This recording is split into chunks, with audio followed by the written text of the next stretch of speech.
Hello everyone, इस video में discuss करेंगे मार्केंसिया के अंदर सेक्सुअल रिप्रोडक्शन के अंदर एंथ्रीडियो4 के बारे में।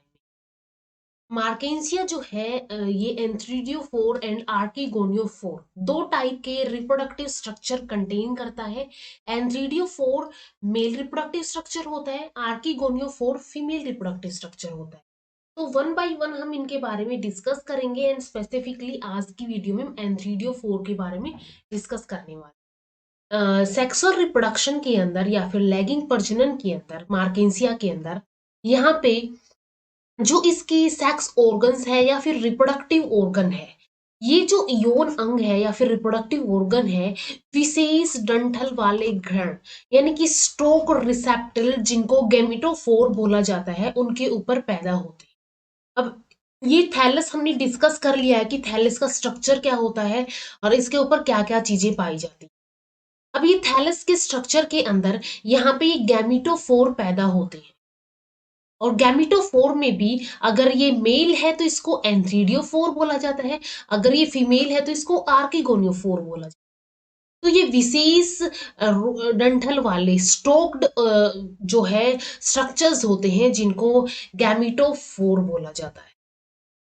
नर और मादा यौन अंगों को धारण करने वाले रिसेप्टेकल्स को कर्मशय।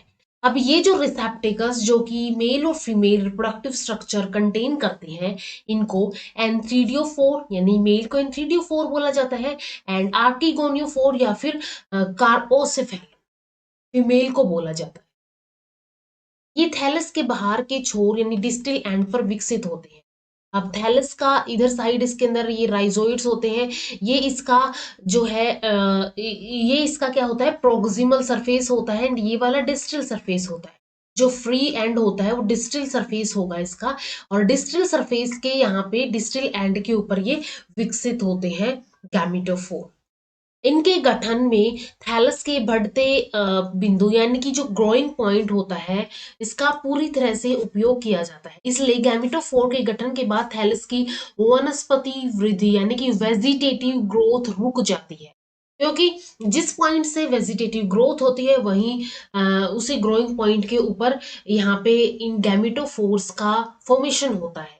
इसलिए जब इनके अंदर ये सेक्स ऑर्गन्स या फिर रिप्रोडक्टिव ऑर्गन्स या फिर गैमेटोफोर्स की डेवलपमेंट या फिर इनकी फॉर्मेशन होनी स्टार्ट हो जाएगी, उस टाइम पे जो भी इसके अंदर ग्रोइंग पॉइंट है या फिर हम बोल सकते ग्रोथ है, वेजिटेटिव ग्रोथ है, वो रुक जाएगी। तो मार्केंसिया के अंदर विशेष रूप के स्टोक्ड ऑर्गन होते हैं जिनको गैमेटोफोर बोला जाता है एंड इन गैमेटोफोर में मेल वाले को यहाँ पे एंथ्रीडियोफोर बोला जाता है, फीमेल वाले को आर्किगोनियोफोर बोला जाता है। एंड इसके अलावा ये जो मेल एंड फीमेल गैमेटोफोर्स और आर्किगोनियोफोर और एंथ्रीडियोफोर है, ये जो है डिस्टिल एंड यानी कि जो ग्रोइंग पॉइंट है थैलस का, वहां पे ग्रो होते हैं। और इस ग्रोथ के बाद यानी इन गैमेटोफोर्स के बनने के बाद यहाँ की जो वेजिटेटिव ग्रोथ है, जो थैलस की जो वेजिटेटिव ग्रोथ है वो पूरी तरह से बंद हो जाती है।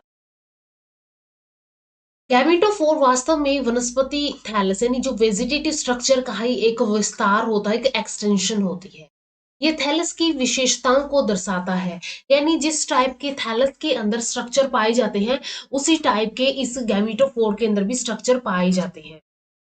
अर्थात इसमें वायु कक्ष होते हैं, एयर चैम्बर, एयर पोर, प्रकंद यानी राइजोइड्स आदि इसके अंदर पाए जाते हैं। मार्केंसिया में यौन अंगों का विकास पर्यावरणीय कारकों से प्रभावित होता है। क्या एनवायरमेंटल फैक्टर है इसके ऊपर, जो इसके अंदर रिप्रोडक्टिव ऑर्गन्स है उनकी डेवलपमेंट डिपेंड करती है। आमतौर पर मिट्टी में नाइट्रोजन युक्त पदार्थों की अधिकता इनके गठन को तेज करती है। यानी जितनी ज्यादा नाइट्रोजन युक्त पदार्थ मिट्टी के अंदर होंगे, उतनी ही ज्यादा जल्दी ये गैमेटोफोर्स यहाँ पे बनना स्टार्ट हो जाएंगे। मार्केंसिया एक विषम युग्मकी यानी कि हेट्रोथैलिक या फिर द्विअंगी पौधा यानी कि डायोसिस प्लांट होता है। यानी कि इसके अंदर नर और मादा रिसेप्टेकल्स अलग अलग थैलाई पर मौजूद होते हैं। जैसे कि ये थैलाई होगी जो कि मेल थैलाई है जिसके ऊपर आर्किगोनियोफोर होगा, ये फीमेल थैलाई है जिसके ऊपर यहाँ पे आर्किगोनियोफोर होगा और इसके ऊपर मेल थैलाई के ऊपर एंथ्रीडियोफोर होगा एंड फीमेल के अंदर आर्किगोनियोफोर होगा। तो यहाँ पे क्या है, ये अलग अलग थैलाई के ऊपर ये पाए जाते हैं, इसलिए इसको हेट्रोथैलिक या फिर डायोसिस प्लांट बोलते हैं। तो ये एक जनरल हो गया सेक्सुअल रिप्रोडक्शन के अंदर कि यहाँ पे जो मार्केंसिया होता है वो एक हेट्रोथेलिक प्लांट होता है या फिर डायोसिस प्लांट होता है। मेल एंड फीमेल थैलस अलग अलग होते हैं and male and female thallus को के ऊपर यहाँ पे इसके जो ग्रोइंग पॉइंट के एपेक्स के ऊपर कुछ स्टोक स्ट्रक्चर होते हैं जिनको गैमिटोफोर बोला जाता है। मेल के केस में इस गैमिटोफोर को एंथ्रीडियोफोर बोला जाता है, फीमेल के केस में इसको आर्किगोनियोफोर बोला जाता है। एंड जब इन गैमिटोफोर्स की फॉर्मेशन स्टार्ट हो जाती है उस टाइम पे जो वेजिटेटिव ग्रोथ है थैलस की वो रुक जाती है, वो बंद हो जाती है। इसके अलावा कुछ एनवायरमेंटल फैक्टर जैसे कि अगर नाइट्रोजन युक्त पदार्थों की मात्रा उनकी अधिकता हो जाती है तो उस कंडीशन के अंदर भी इन गैमेटोफोर्स की डेवलपमेंट स्टार्ट हो जाती है। इस प्रकार यौन प्रजनन में दो प्रकार की थैलाई शामिल होती है, एक एंथ्रीडियोफोर होती है एंड एक आर्किगोनियोफोर होती है। एक यहाँ पे कुछ स्पीसीज जैसे कि मार्केंसिया पालमेटा एंड मार्केंसिया पोलीमोर्फा के कुछ स्पेसिमन में एंथ्रीडिया और आर्किगोनिया दोनों एक ही पात्र पर पाए जाते हैं, एक ही थैलस पर पाए जाते हैं। एंड इस कंडीशन को यहाँ पे बोला जाता है एंड्रोगाइनोफोर। एंड्रो वर्ड यहाँ पे मेल के लिए आया है, गाइनो वर्ड यहाँ पे फीमेल के लिए आया है। तो इसके अंदर क्या होता है, इन स्पेसिमेंस के अंदर एंथ्रीडिया और आर्किगोनिया दोनों एक ही थैलस के ऊपर पाए जाएंगे एंड इस कंडीशन को एंड्रोगाइनोफोर बोला जाता है। तो ठीक है, ये भी कंडीशन कुछ स्पीसीज के अंदर, मार्केंसिया की कुछ स्पीसीज के अंदर पाई जाती है। इसके बाद हम नेक्स्ट स्ट्रक्चर डिस्कस करेंगे यहाँ पे एंथ्रीडियोफोर का एंड नेक्स्ट वीडियो में हम आर्किगोनियोफोर का स्ट्रक्चर और उसकी डेवलपमेंट कैसे होती है ये डिस्कस करेंगे।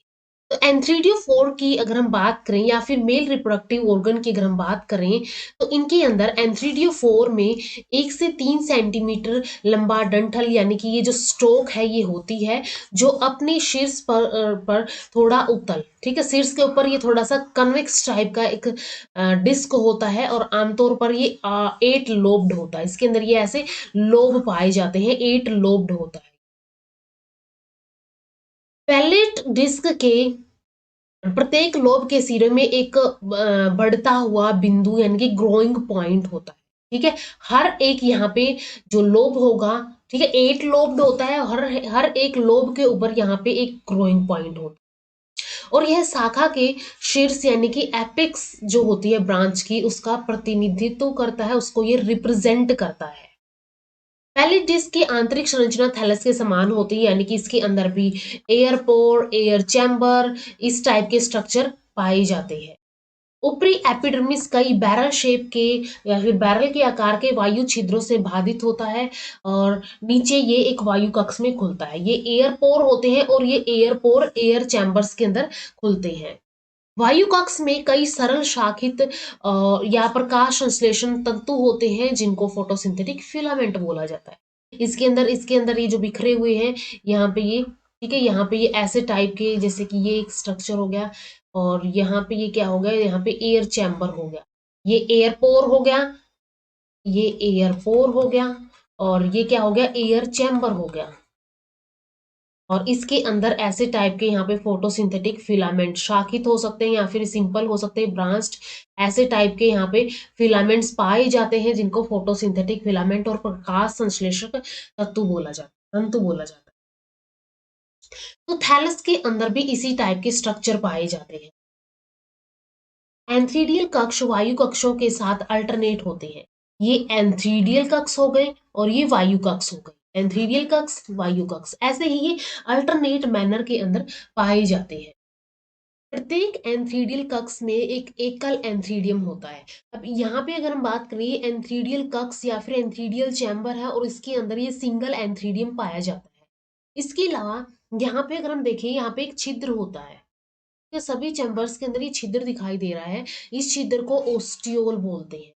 ओस्टियोल जो है बाहरी रूप से खुलता है। तो जो भी इसके अंदर मेच्योर होने के बाद इसके अंदर जो भी यहाँ पे जो एंड्रोसाइट्स हैं या फिर यहाँ पे एंथ्रोजोइड्स बनेंगे वो इस पोर के थ्रू बाहर निकले। एंथ्रीडियल डिस्क के प्रत्येक लोब पर एंथ्रीडिया एक्रोपिटल सक्सेशन के अंदर, ठीक है, एंथ्रीडिया जो है एक्रोपिटल सक्सेशन के अंदर अरेंज होते हैं। एक्रोपिटल सक्सेशन के अंदर क्या होगा, जैसे ये डिस्क है तो इसके अंदर मेच्योर जो है वो बीच में होंगे और यंग जो है वो क्या होंगे, यहाँ पे साइड्स में होंगे। तो इसके अंदर केंद्र के पास सबसे पुराना होता है और लोब के शीर्ष की ओर सबसे छोटा होता है, ठीक है। लोब का शीर्ष जो होगा उस साइड क्या होंगे, छोटे होंगे, इस साइड छोटे हैं और बीच में क्या है, बड़े होते हैं। तो इसके अंदर एंथ्रीडियल डिस्क के अंदर क्या होगा, एक्रोपिटल सक्सेशन के अंदर एंथ्रीडिया अरेंज होते हैं। एंथ्रीडियोफोर के डंठल में दो अनुदैर्घ्य खांचे होते हैं, ठीक है, दो लॉन्गिट्यूडनल ग्रूव होते हैं यहाँ पे, एंड इन जिनमें राइजोइड्स और स्केल्स होते हैं। इनके अंदर राइजोइड्स और स्केल्स पाए जाते हैं। अब यहाँ तक हमने एंथ्रीडियम का स्ट्रक्चर देख लिया है कि कैसा एंथ्रीडियम का स्ट्रक्चर होता है। अब इसके बाद एंथ्रीडियम की डेवलपमेंट कैसे होती है, किन किन स्टेजेस के थ्रू होती है, कैसे सेल्स की डिवीजन होके एंथ्रीडियम बनता है, वो हम अब डिस्कस करेंगे। तो डेवलपमेंट कैसे होगी एंथीडियम की, यह एक एकल स्तरी कोशिका से विकसित होती है, यानी कि एक यहाँ पे सुपरफिशियल सेल होगी और इससे ये विकसित होगी, ठीक है। ये जो जैसे ये दिखाई हुई है सुपरफिशियल सेल की एक सेल है, उससे एक एकल स्तरी कोशिका से, ठीक है, उससे ये विकसित हो गई और इसको एंथ्रीडियल प्रारंभिक यानी एंथ्रीडियल इनिशियल इसको बोला जाता है। इस सेल को एंथ्रीडियल इनिशियल बोला जाता है, जो कि एंथ्रीडियोफोर की डिस्क की पृष्ठीय सतह पर स्थित होता है। जो भी एंथ्रीडियोफोर की डिस्क होगी उसकी पृष्ठीय सतह यानी कि उसके डोर्सल सरफेस के ऊपर ये एक सुपरफिशियल लेयर होगी जो कि एंथ्रीडियल इनिशियल बनाएगी और उस एंथ्रीडियल इनिशियल से यहाँ पे क्या बनेगा, एंथ्रीडियम बनेगा। अब ये जो एंथ्रीडियल इनिशियल है, एंथ्रीडियल इनिशियल प्रारंभिक तुलनात्मक रूप से बड़ा होता है दूसरी सेल से। अब इसके जो इसके नेबरिंग में जो इसकी सेल्स हैं उन सेल से ये सेल कैसी होती है, थोड़ी सी बड़ी होती है और इसमें घना साइटोप्लाज्म होता है, इसके अंदर डेंस साइटोप्लाज्म होता है। यह एक अनुप्रस्थ दीवार यानी कि इसके अंदर ऐसे एक ट्रांसवर्स डिवीजन लगेगी जिसकी वजह से ये बना लेगी दो सेल्स। दो सेल्स में एक आउटर सेल होगी और एक बेसल सेल होगी, ठीक है। दो सेल ये बना लेगी, एक आउटर सेल होगी और एक बेसल सेल होगी। अब ये जो आउटर सेल है अंततः स्टेजेस को पार करके ये एंथ्रीडियम बनाएगी, ठीक है। एक्चुअली में एंथ्रीडियम यही बनाती है, आउटर सेल। और जबकि ये जो बेसल सेल है, ये बेसल सेल जो है एंथ्रीडियम के डंठल का एम्बेडेड भाग बनाती है। अब एक इसके अंदर स्टोक बनेगी, जैसे कि आगे आगे आगे जो स्टेजेस आएंगी उसके अंदर ये स्टोक बनेगी, यहाँ पे नीचे की तरफ ये जो बन गई है, ये जो स्ट्रोक यहाँ पे बनी है, इन स्ट्रोक का जो एम्बेडेड पार्ट है जो इसके अंदर धसा हुआ होता है, वो embedded part in basal cell से ही बनता है। बाहरी कोशिका दो कर्मिक अनुप्रस्थ विभाजनों। अब ये जो आउटर सेल है, आउटर सेल फिर से दो ट्रांसवर्स डिवीजन शो करेगी जिसकी वजह से यहाँ पे चार सेल्स बन जाएंगी, ठीक है। यहाँ पे क्या बन जाएगी, यहाँ पे चार सेल्स बन जाएगी, एक चार कोशिका तंतु बना लेगी यानी कि फोर सेल्ड फिलामेंट ये बना लेती है। ये स्टेजेस यहाँ पे बन गई है कि एक सिंगल सेल थी उससे चार सेल का एक फिलामेंट बन गया है। सबसे पहले ये एक एंथ्रीडियल इनिशियल थी और ये जो सेल थी वो दूसरी सेल से बड़ी थी, इसके जो आस पड़ोस में सेल्स थी उससे बड़ी थी, इसके अंदर डेंस साइटोप्लाज्म। अब इसके अंदर एक ट्रांसवर्स डिवीजन लगी जिसकी वजह से ये दो सेल्स के अंदर डिवाइड हो गई। अब इन दो सेल्स में से एक सेल यहाँ पे जिसको आउटर बोला जाता है और एक सेल जिसको बेसल बोला जाता है। बेसल सेल का काम है जो स्टोक का एम्बेडेड पार्ट है वो बनाना, और ये जो आउटर सेल है, आउटर सेल फिर से दो ट्रांसवर्स डिवीजन शो करेगी। इन दो ट्रांसवर्स डिवीजन की वजह से ये फोर सेल्ड फिलामेंट के अंदर या फिर फोर सेल्ड तंतु के अंदर बन जाएगी या फिर विभाजित हो जाएगी। ये स्टेजेस हमने देख लिया है कि ये फोर सेल्ड फिलामेंट यहाँ पे फॉर्म हो गया है। अब इन फोर सेल फिलामेंट से हमें देखना है कि आगे क्या होगा। तो ये जो 4 सेल फिलामेंट बना है, इस 4 सेल फिलामेंट की, जैसे कि ये 4 सेल यहाँ पे बन गई है, इन 4 सेल की जो ऊपरी 2 कोशिकाएं हैं, ये ऊपर वाली 2 कोशिकाएं हैं, ये ऊपर वाली 2 कोशिकाएं यहाँ पे प्राइमरी एंथ्रीडियल सेल बना लेगी और नीचे वाली 2 कोशिकाएं प्राइमरी स्ट्रोक सेल बना लेगी। ऊपर वाली प्राइमरी एंथ्रीडियल सेल बना लेगी, नीचे वाली प्राइमरी स्ट्रोक सेल बना लेगी। और जो इसके नीचे थी बेसल सेल, बेसल सेल जो स्ट्रोक का एम्बेडेड पार्ट होगा वो बनाती है। तो यहाँ पे ये जो है ये प्राइमरी स्ट्रोक सेल बना लेगी, तो ऊपर वाली प्राइमरी एंथ्रीडियल सेल बना लेगी। इसके बाद नेक्स्ट यहाँ पे क्या होगा, प्राथमिक डंठल कोशिका यानी कि प्राइमरी स्टोक सेल, ये विभाजित होकर एक 2 कोशिका वाला मोटा डंठल यानी 2 सेल थिक स्टोक बना लेती। अब ये डिवाइड होके फिर से, और ये यहाँ पे डिवाइड हुई, फिर से डिवाइड हुई, और ये इन्होंने क्या बना लिया, ये 2 कोशिका वाला मोटल यानी कि 2 सेल्ड थिक स्टोक एक स्टोक बना लिया। ठीक है, 2 सेल थिक है और ऐसी टाइप की इन्होंने स्टोक बना ली। अब जो प्राइमरी एंथ्रीडियल ऊपर वाली सेल थी, जो प्राइमरी एंथ्रीडियल, ये ऊपर वाली सेल्स जो थी, ये प्राइमरी एंथ्रीडियल सेल 2 ऊर्ध्वाधर दीवारों से एक दूसरे से, यानी कि ये वर्टिकल वॉल से, वर्टिकल वॉल क्या होगी, right angle to each other. जैसे कि यहाँ पे क्या हुआ, ये सेल थी, ठीक है, ये सेल थी, इसके अंदर एक वर्टिकल वॉल बनी। अब इसके बनने के बाद इसके अगेन 90 एंगल के ऊपर ही यहाँ पे क्या हुई, एक राइट एंगल के ऊपर ही दूसरी डिवीजन हुई। इस वे में यहाँ पे टू वर्टिकल डिवीजन हुई at right angle to each other, जिसकी वजह से यहाँ पे 8 कोशिकाएं बन जाती है। तो यहाँ पे क्या बन जाएंगी, यहाँ पे 8 कोशिकाएं बन जाएंगी। इन कोशिकाओं को प्रत्येक 4 कोशिकाओं के 2 स्तरों में व्यवस्थित किया जाता है, यानी कि 2 tiers of the 4 cells each, ये बन जाती है, 2 टायर्स बना लेती है। एंड इन 2 टायर्स में क्या होगा, एक टायर 4 सेल का होगा और दूसरा टायर भी क्या होगा, 4 सेल्स का होगा। तो इस वे में ये जो 8 कोशिकाएं हैं वो अपने आप को व्यवस्थित कर लेती। तो सबसे पहले यहाँ पे क्या था, एक एंथ्रीडियल इनिशियल था। एंथ्रीडियल इनिशियल में ट्रांसवर्स डिवीजन हुई, जिसकी वजह से एक आउटर सेल बनी, एक बेसल सेल बनी। बेसल सेल का काम है स्ट्रोक का एम्बेडेड पार्ट बनाना। और जो आउटर सेल है, आउटर सेल फिर से 2 डिवीजन शो करेगी। इन 2 डिवीजन की हेल्प से 4 सेल बन जाएगी, 4 सेल फिलामेंट बन जाएगा, जिसके अंदर ऊपर वाली 2 सेल प्राइमरी एंथ्रीडियल सेल होंगी, नीचे वाली 2 सेल प्राइमरी स्ट्रोक सेल होंगी।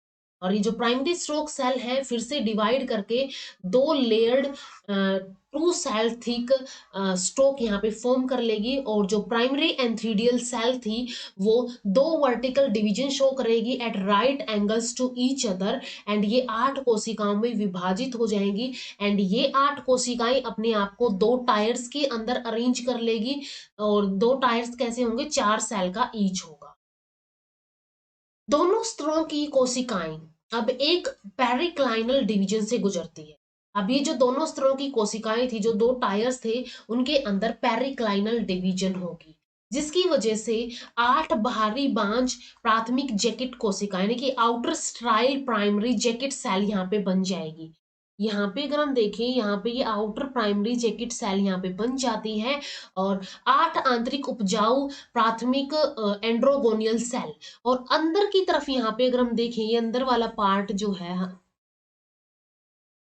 ये अंदर वाला पार्ट क्या बन जाता है, अंदर वाला पार्ट बन जाता है प्राइमरी एंड्रोगोनियल सेल। अब ये जो प्राइमरी जैकेट वाली सेल है ये स्ट्राइल होती है, लेकिन ये जो एंड्रोगोनियल सेल्स है ये फर्टाइल होती है। एंड यही सेल्स क्या करेंगी, यही सेल्स एंथ्रोजोइड्स फॉर्म करेंगे। तो यहाँ पे क्या होगा, यहाँ पे जो 2 टायर्स बनी थे, वो 2 टायर्स फिर से यहाँ पे क्या करेंगे, पेरिक्लाइनल डिवीजन शो करेंगे, जिसकी वजह से यहाँ पे एक तो 8 सेल्स की outer sterile primary jacket form हो जाएगी, और एक 8 सेल की inner fertile primary androgonial cell form हो जाएंगी। अब ये जो प्राथमिक जैकेट कोशिकाएं हैं केवल एंटीक्लाइनल रूप से विभाजित होंगी और अंततः एंथीरियम की एक परत वाली जैकेट बना लेती। ठीक है, ये एंटीक्लाइनली डिवाइड होंगी जिसकी वजह से यहाँ पे अगर हम देखें, यहाँ पे एक single layered primary jacket cell की एक लेयर फॉर्म हो जाती है एंथ्रीडियम के बाहर। और फिर जाके क्या होगा, फिर यहाँ पे और डिवीजन होगी, ये एंड्रोसाइट मदर सेल बन जाएगी। एंड्रोसाइट मदर सेल से ये जो एंड्रोसाइट सेल्स थी ये क्या बनाएगी, ये एंथ्रोजोइड बनाएगी और ये ओस्टियोल होता है यहाँ। और ये क्या है, ये एंथ्रीडियल चैम्बर है जिसके अंदर ये सिंगल एंथ्रीडियम प्रेजेंट होता है और ये इस स्टोक से यहाँ से जुड़ा होता है और इनके बीच में ये एंथ्रीडियल कैविटी होती है। तो यही सारी स्टेजेस जो है हमने डिस्कस की है कि पहले कैंथ्रीडियल इनिशियल था, ये दो ट्रांसवर्स डिवीजन की हेल्प से दो सेल्स के अंदर डिवाइड हो गया, एक आउटर सेल बनी, एक बेसल सेल बनी। बेसल सेल जो है एम्बेडेड पार्ट जो होता है स्टोक का वो बना लेगी। आउटर सेल एक्चुअल में जो एंथ्रीडियम है वो फॉर्म करेगी एंड इस आउटर सेल के अंदर दो डिवीजन लगेंगी, दो डिवीजन की जैसे यहाँ पे फोर सेल्ड एक फिलामेंट बन जाएगा। उस फोर सेल फिलामेंट के अंदर ऊपर वाली दो सेल्स को प्राइमरी एंथ्रीडियल सेल बोला जाता है, नीचे वाली सेल्स को प्राइमरी स्टोक सेल बोला जाता है। एंड ये जो प्राइमरी स्टोक सेल है ये एक primary stalk cell two cell थी प्राइमरी स्टोक सेल फॉर्म कर लेगी आगे जाके डिविजन्स के थ्रू। एंड जो प्राइमरी एंथ्रीडियल सेल है वो फिर से डिवाइड करेगी, डिवाइड करके ये जो है 8 सेल्स के अंदर बन जाएगी। यहाँ पे 8 सेल्स में 4 का यहाँ पे क्या होगा, 8 सेल्स के अंदर हर एक टायर कैसा होगा, 4 सेल्स का ईच होगा। फिर से इनके अंदर डिवीजन होगी जिसकी वजह से यहाँ पे 8 और 8 सेल्स बन जाएगी। 8 सेल्स यहाँ पे जैकेट इनिशियल होगी जो कि आगे जाके जैकेट बनाएगी और अंदर वाले 8 सेल्स, एंड ये सेल्स कैसी होती है, स्ट्राइल होती है। एंड अंदर वाली सेल्स जो होंगी वो बनाती है प्राइमरी एंड्रोगोनियल सेल और ये सेल्स कैसी होती है, फर्टाइल होती है। अब इसके बाद नेक्स्ट और डिवीजन होगी जिसकी वजह से यहाँ पे एंथ्रोजोइड्स बनेंगे। तो यहाँ पे अब नेक्स्ट क्या होगा, प्राथमिक एंड्रोगोनियल कोशिका यानी कि प्राइमरी एंड्रोगोनियल सेल। ठीक है, यहां तक की स्टेजेस हमने देख ली है। अब ये जो प्राइमरी एंड्रोगोनियल सेल इसके अंदर है, हालांकि सभी संभावित विमानों में विभाजित होती है, जो पॉसिबल इसके अंदर एंगल्स होते हैं उनके अंदर सबके अंदर ये विभाजित होती है और एंड्रोसाइट मदर कोशिकाएं यानी कि एंड्रोसाइट मदर सेल के रूप में बना लेती है। ठीक है, यहाँ पे क्या बन जाएगी, यहाँ पे ये बन गई है एंड्रोसाइट मदर सेल। ठीक है, ये एंड्रोगोनियल सेल डिवाइड करेंगी हर एक एंगल के अंदर और फिर ये एंड्रोसाइट मदर सेल ये फॉर्म कर लेती। उत्तरार्ध में प्रत्येक तिरछे विभाजन होकर दो त्रिकोणीय एंड्रोसाइट। अब ये जो है ये दो एंड्रोसाइट ऐसे होती हैं और ये जो है एंड्रोसाइट कोशिकाओं का निर्माण करती जो सामान्य मूल दीवार यानी कॉमन पेरेंट सेल के वॉल के भीतर संलग्न होते हैं। अभी जो जितनी भी ये इस टाइप की सेल्स है वो सारी की सारी इसके अंदर भरी हुई है। ठीक है, इस कॉमन पेरेंट सेल ये जो बाहर एक सेल है वॉल है उसके अंदर ये सारी की सारी जितने भी यहाँ पे एंड्रोसाइट कोशिकाएं हैं, एंड्रोसाइट सेल है वो इसके अंदर पाई जाती है। अब प्रत्येक एंड्रोसाइट कोशिका एक एंथ्रोजोइड के रूप में रूपांतरित हो जाती है। अब हर एक एंड्रोसाइट क्या करेगी, हर एक एंड्रोसाइट यहाँ पे हर एक एंथ्रोजोइड के अंदर डेवलप हो जाएगी। अब ये जो एंथ्रीडियम है मेच्योर एंथ्रीडियम है, इस मेच्योर एंथ्रीडियम के अंदर ये एंड्रोसाइट मदर सेल होती है, इसके अंदर बहुत सारे एंड्रोसाइट्स की सेल होंगी जो कि एंथ्रोजोइड फॉर्म करेगी। इसके बाहर ये स्ट्राइल जैकेट होती है और ये स्टोक होती है।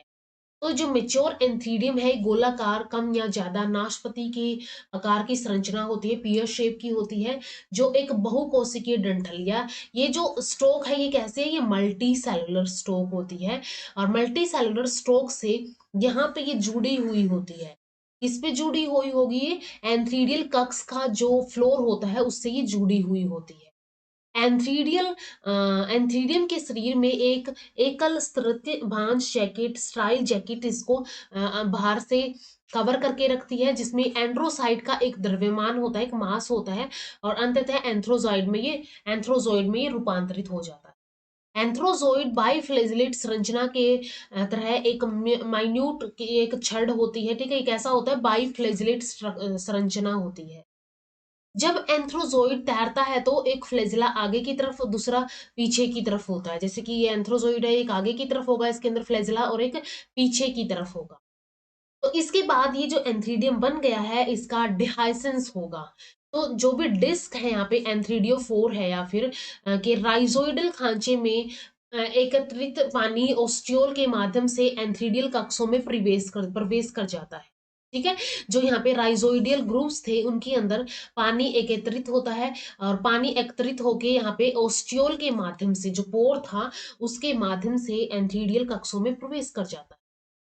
एंथ्रीडियल जैकेट के बाहर एक छोर पर कुछ कोशिकाएं पानी के संपर्क में आने पर विघटित हो जाती है।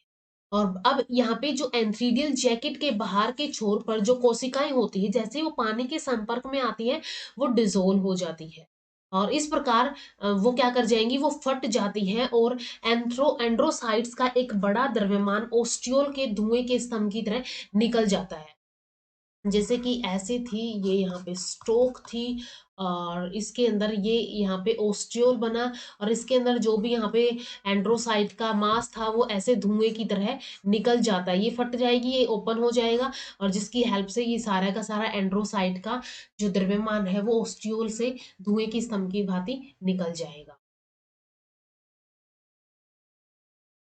तो इस वे में यहाँ पे ये जो एंथ्रोजोइड है वो बाहर निकल जाते हैं, ठीक है। तो हमने यहाँ पे देख लिया कि कैसा एंथ्रोजोइड का स्ट्रक्चर होता है, कैसे डेवलपमेंट होते हैं, किन किन स्टेजेस की, या फिर कौन कौन सी डिविजन्स के थ्रू, एंड कैसे इसका डिहाइसेंस होता है, जिसकी हेल्प से ये एंथ्रोजोइड जो है ये फ्री हो जाते हैं या फिर लिबरेट हो जाते हैं।